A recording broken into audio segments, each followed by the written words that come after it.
नमस्ते नमस्ते, फटाफट करते हैं स्टार्ट सैलरी का next part. Keyman insurance policy नाम सुना हो बेटा आपने? कीमैन इंश्योरेंस पॉलिसी ये क्या होता है? बड़े ध्यान सुनना। मेरा कोई बिजनेस है बेटा, और वो बिजनेस किसी एक बंदे ने पूरा संभाल रखा है। फॉर एग्जांपल, मैंने एक दिन पहले भी आपको क्लास में करवाया था।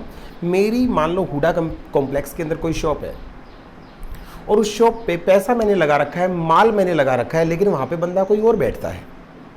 उस बंदे का बिहेवियर इतना अच्छा है, वो कस्टमर को इतने अच्छे तरीके से डील करता है कि सारे कस्टमर उसके दीवाने हैं।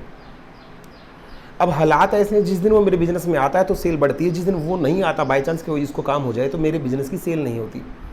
ये चीज़ मैं मालिक को मैंने देख चुका है। मेरा पूरा बिजनेस टिका हुआ है इस पर्टिकुलर बंदे पे।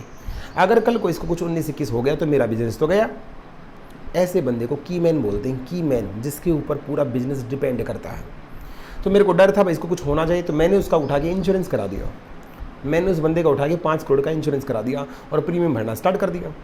जी सर, अब 2 इवेंट हैं, या तो कोई घटना घटेगी या नहीं घटेगी। नहीं घटेगी तो मैच्योरिटी वैल्यू पे सारा पैसा मिल जाएगा, और नहीं घट गई तो भी पैसा आपको मिल जाएगा। इवेंट अगर घट जाती है तो देखिएगा कीमैन इंश्योरेंस पॉलिसी क्या होती है। मैंने कहा माइलस्टोन पर्सन ऑफ सक्सेस, जो आपकी सक्सेस के अंदर माइलस्टोन देता है उसको कीमैन बोलते हैं। एम्प्लॉयर इस बंदे का क्या करवा देता है, इंश्योरेंस टेकन कर लेता है और प्रीमियम भरना स्टार्ट कर देता है। ऑन मैच्योरिटी या हैपनिंग ऑफ इवेंट कुछ ऐसा होता है तो आपको पैसे जब मिलते हैं, वो पैसा मिला किसको है, इस बेस पे इसकी टैक्सेबिलिटी आती है। अगर वो पैसा मिला है खुद एम्प्लॉयर, मैंने प्रीमियम भरा था, मेरे को पैसा मिल गया, तो ये मेरे profit and gain from business and profession में टैक्सेबल है, पीजीबीपी के अंदर। अगर कीमैन इंश्योरेंस पॉलिसी का पैसा एम्प्लॉयर को मिलता है तो पीजीबीपी में टैक्सेबल कर देना। अगर मैंने पैसा खुशी से अपने एम्प्लॉय को दे दिया तो एम्प्लॉयर तो एम्प्लॉय को कुछ भी देगा तो बेटा उसका सैलरी हेड में टैक्सेबल होगा। और ना मैंने लिया ना एम्प्लॉय ने लिया, ये पैसा किसी थर्ड पर्सन को चला गया। जैसे एम्प्लॉय की डेथ हो गई थी, मैंने ये पैसा उसके परिवार वालों को दे दिया, तो उनके लिए ये सैलरी नहीं है, ना वो मेरे एम्प्लॉय थे। तो सर अब इस पैसे का क्या होगा? वो पैसा बेटा अब टैक्सेबल होगा इनकम फ्रॉम अदर सोर्स के अंदर जाके। तो आपने देखा कैसे किस हैंड में वो पैसा रिसीव हो रहा है, उसी के अकॉर्डिंग उसका हेड अलग अलग है, उसकी टैक्सेबिलिटी अलग अलग है। अगर पैसा एम्प्लॉयर को मिलता है तो पीजीबीपी में टैक्सेबल करना है। अगर पैसा एम्प्लॉय को खुद को मिल रहा है तो सैलरी हेड में टैक्सेबल करना है। ना एम्प्लॉयर को मिला ना एम्प्लॉय को मिला तो वो पैसा टैक्सेबल करना आपको other income from other source के अंदर। कीमैन कौन होता है वो मैंने आपको समझा दिया। क्या आपको कीमैन इंश्योरेंस पॉलिसी समझ में आ गया बेटा? बहुत बढ़िया। चलिएगा, ये आ गया शेयर्स का मामला। छोटा सा शेयर्स का पॉइंट मैं आपको करा देता हूँ। मालिक ने अब की बार आपको शेयर्स दिए हैं, सस्ते शेयर। मार्केट वैल्यू है शेयर्स की 500 रुपये, लेकिन आपको बोल दिया अगर आप हमारे पास नौकरी करेंगे तो हम आपको शेयर देंगे 200 रुपये के। आपने नौकरी करना स्टार्ट की, मालिक ने आपको 500 रुपये का शेयर 200 में दिया, तो फ़ायदा हुआ आपका नुकसान हुआ? फ़ायदा कितने रुपये का? 300 रुपये पर शेयर। डिपार्टमेंट क्या बोलता है, मुझे इस पर टैक्स चाहिए। जो भी बेनिफिट बेटा आपको होगा, सर उसने शेयर फ्री दे दिया तो 500 का 500 टैक्सेबल, क्या दिक्कत है? सर कल कोई 500 रुपये का शेयर मेरे को फ्री मिल गया तो 500 का बेनिफिट हुआ, सैलरी हेड में इसकी वैल्यू निकालेगी, उन्होंने जोड़ के टैक्स ले लिया। कल कोई अगर इस शेयर मैंने 700 रुपये का बेचा तो 700 रुपये का तो सेल कंसिडरेशन कैपिटल गेन में, तो लेस कितने करूंगा सर? मेरे को तो फ्री मिला था शेयर। अब तुम बताओ यहाँ नील माइनस करोगे या जितने पे ऑलरेडी गवर्नमेंट हमसे टैक्स ले चुकी है वो हमारी कॉस्ट बन चुकी होती है? ये बात है। अरे कॉस्ट भी नील रखे रहो और मेरा सैलरी हेड के अंदर परक्विजिट मान के मेरे से टैक्स भी ले गई, दोनों काम नहीं होते। तो आम आदमी क्या बोलता है, अगर किसी चीज़ को आपने मेरा परक्विजिट मान के टैक्स मान लिया है तो मेरी क्या बन जाती है? कॉस्ट बन जाती है। फॉर एग्जांपल मैं करा के दिखाता हूँ। एम्प्लॉयर ने अपने एम्प्लॉय को 100 शेयर दिए, 100 रुपये का फेयर मार्केट वैल्यू थी 150 रुपये, और उस शेयर को अपने एम्प्लॉय को दे दिया 100 रुपये का। या एक काम करो, फेयर मार्केट वैल्यू 150 रुपये की थी, 2 केस बनाते हैं। या तो बिल्कुल फ्री दे दिया, फ्री ऑफ कॉस्ट, ये दे दिया 40 रुपये पर शेयर। परक्विजिट वैल्यू फ्री अगर दिया तो फेयर मार्केट वैल्यू 150 रुपये, रिकवर्ड कितना? निल। टैक्सेबल वैल्यू, टीवी मतलब क्या बेटा? Taxable value. टैक्सेबल वैल्यू कितनी आई? 150 रुपये। जी सर, उसकी सैलरी में जोड़ के टैक्स लग जाएगा। सेकंड केस में फेयर मार्केट वैल्यू 150 रुपये, रिकवर्ड किए थे 40 रुपये, लेस करके टैक्सेबल वैल्यू आ गई 110 रुपये। अब मेरा सवाल आपसे ये है, कल को फ्री वाला केस ही ले लो, मान लो कल को ये शेयर उसने 270 रुपये का बेच दिया। If the employee sold the above shares, then capital gain shall be computed। मान लो सेल प्राइस 270 रुपये का है तो सेल कंसिडरेशन कितना आ गया बेटा? 270 रुपये, लेस कॉस्ट ऑफ एक्विजिशन। आप बताओ कितनी बनेगी? अरे 150 रुपये यहाँ मान के टैक्सेबल कर चुके हैं, तो 150 रुपये हमारी कॉस्ट बन जाएगी। अब तो ऐसा नहीं कि इसको दोबारा फिर से पूरे टैक्स देना पड़ेगा, नहीं तो डबल टैक्सेशन हो जाएगा। तो 150 यहाँ से लेस हो जाएगा, क्योंकि 150 पे ऑलरेडी टैक्स लग चुका है। बची ही वैल्यू आपकी क्या बन जाएगी बेटा, कैपिटल गेन के लिए कंसीडर की जाएगी। ये था आपका शेयर का कॉन्सेप्ट। अब आ गया एक छोटा सा कॉन्सेप्ट, टेलीफोन फैसिलिटी आपको दे रखी है, ध्यान दीजिएगा। टेलीफोन अलाउंस मिले फुल्ली टैक्सेबल कर देना, टेलीफोन फैसिलिटी मिले फुल्ली एग्जेम्प्ट कर देना। Telephone facility provided by employer, employer ने कह रखा था मैं आप मेरे पास काम करेंगे तो मैं आपको टेलीफोन दूंगा, तो ये ऑब्लिगेशन किसकी है, एम्प्लॉयर की, तो इस केस में फुल्ली एग्जेम्प्ट है। लेकिन टेकन बाय एम्प्लॉई हिमसेल्फ और रिम्बर्स्ड बाय एम्प्लॉयर, सर अब तो टैक्सेबल होता है, ये एक्सेप्शन है, फुल्ली एग्जेम्प्ट। इसलिए नॉर्मली टीचर्स जिनको पता नहीं होता वो क्या बोल देते हैं, टेलीफोन फैसिलिटी दिखते एग्जेम्प्ट कर देना, met by employer met by employee का वो चक्कर नहीं छोड़ते। हालांकि करक्स यही है, लेकिन ज्ञान तो होना चाहिए ना, फुल्ली एग्जेम्प्ट। टेलीफोन अलाउंस हो तो फुल्ली टैक्सेबल कर देना बेटा। अब एक और हम कॉन्सेप्ट सीख रहे हैं, income tax paid by employer. ये बहुत इंपॉर्टेंट है बेटा, और बहुत डेंजरस भी है, थोड़ा सा कॉम्प्लिकेटेड भी है, तो आपको बहुत ज़्यादा ध्यान देंगे तो ये कॉन्सेप्ट समझ में आएगा जो मैं सिखाने जा रहा हूँ। इसलिए थोड़ा सा रेडी रहें, अलर्ट रहें।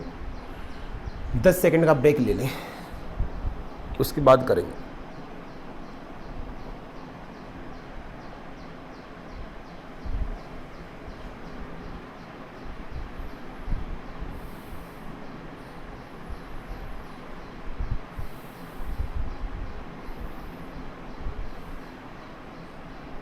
चलेगा। इनकम टैक्स भरना होता है हर आदमी को खुद। Income tax paid by employer in connection with non monetary perquisite. Employer ने अब की बार बेटा परक्विजिट कोई फैसिलिटी तो दी, फैसिलिटी के ऊपर टैक्स भी खुद दे दिया। जैसे मेरा एम्प्लॉयर ने कहा कि भाई साहब हम आपको रेंट फ्री एकोमोडेशन देंगे, मैंने कहा सर रेंट फ्री एकोमोडेशन तो दोगे, लेकिन इसकी वैल्यू निकल के मेरी सैलरी में ऐड होकर टैक्स लग जाएगा। तो मालिक बोला अरे चिंता मत कर, एक काम कर, इसका टैक्स भी मैं दे दूंगा। तो अब की बार मालिक ने मेरे को फैसिलिटी तो दी, उस फैसिलिटी की वैल्यू के ऊपर जो टैक्स बनता है वो भी खुद दे दिया। अब बताओ इस केस में क्या करेंगे। Income tax paid by employer, monetary perquisite या non monetary perquisite. Monetary perquisite का तो कुछ पॉइंट होता ही नहीं बेटा, ये जैसे कैश में आपको देते हैं, मालिक उसको डेबिट कर लेता है और एम्प्लॉय के हाथ में फुली टैक्सेबल हो जाता है, ये मामला नहीं चला। नॉन मॉनेटरी का क्वेश्चन पेपर में आता है, और ये प्रोविजन है भी किसके लिए, नॉन मॉनेटरी परक्विजिट्स के लिए। जैसे बेटा मेरे को एक रेंट फ्री एकोमोडेशन दे दिया, उसका टैक्स पेड किसने कर दिया, किसने, एम्प्लॉयर ने। अब ध्यान से सुनना है, वैल्यू पे जितना टैक्स बनता था उतना ही टैक्स पे किया या ज़्यादा पे कर दिया। अब up to the tax of value perquisite कम पे किया या ज़्यादा पे किया, ये मैं आपको सिखाऊंगा अब एग्जाम्पल के तहत। एग्जाम्पल देखिएगा पहले। मान लो परक्विजिट की वैल्यू, मेरे को जो रेंट फ्री एकोमोडेशन दिया है बेटा उसकी वैल्यू निकल के आई है 1,08,000 रुपये। उस घर की वैल्यू जो मेरी सैलरी में जुड़ के टैक्स लगेगा, कितनी आई वैल्यू, 1,08,000 रुपये। ठीक है सर। मेरी इसके अलावा टोटल इनकम कितनी है, 7,78,000 रुपये, इंक्लूडिंग 1,08,000 इसमें ऐड है बेटा, 1,08,000 रुपये इसमें ऐड है। सारी टोटल इनकम कितनी है, 7,78,000। उसमें से परक्विजिट की वैल्यू कितनी है, 1,08,000। टोटल टैक्स कितना बना, 70,824 रुपये। आप कैलकुलेट करके देखेंगे तो टोटल टैक्स कितना आया। सर परक्विजिट वैल्यू पे कितना टैक्स बनेगा, कैसे निकालेंगे, बच्चों का खेल है बेटा, क्या दिक्कत है। 70,824 रुपये का टैक्स आया है 7,78,000 पे, तो 1,08,000 रुपये कितना आएगा, वो ना मल्टीप्लाई कर दिया, मल्टीप्लाई किया तो आपके सामने आया 9832। इतना टैक्स बनता है। मालिक ने घर तो दिया ही दिया, साथ में कहा टैक्स भी मैं दे दूंगा। कितना टैक्स बनता है, 9832 परक्विजिट वैल्यू पे। अब सवाल क्या है, उसने टैक्स इतना ही दिया या इससे ज़्यादा दिया, उसने टैक्स इतना ही दिया या इससे ज़्यादा दे दिया। टैक्स पेड बाय एम्प्लॉयर अगर उसने दिया अप टू 9832, 9832 रुपये तक का टैक्स दिया, तो एम्प्लॉयर को डेबिट नहीं करने देंगे, एम्प्लॉय के हाथ में एग्जेम्प्ट हो जाएगा। बेटा एम्प्लॉयर को डेबिट नहीं करने दिया, खर्चा किया और डेबिट नहीं करने दिया तो उसकी इनकम बढ़ गई। जो चीज़ घटानी थी वो नहीं घटने दी तो उसकी इनकम बढ़ गई, इनकम बढ़ गई तो उसने टैक्स दे दिया, तो एम्प्लॉय के हाथ में क्या हो जाएगा, माफ़। कहाँ तक का, 9832 तक का ट्रीटमेंट चलेगा ये।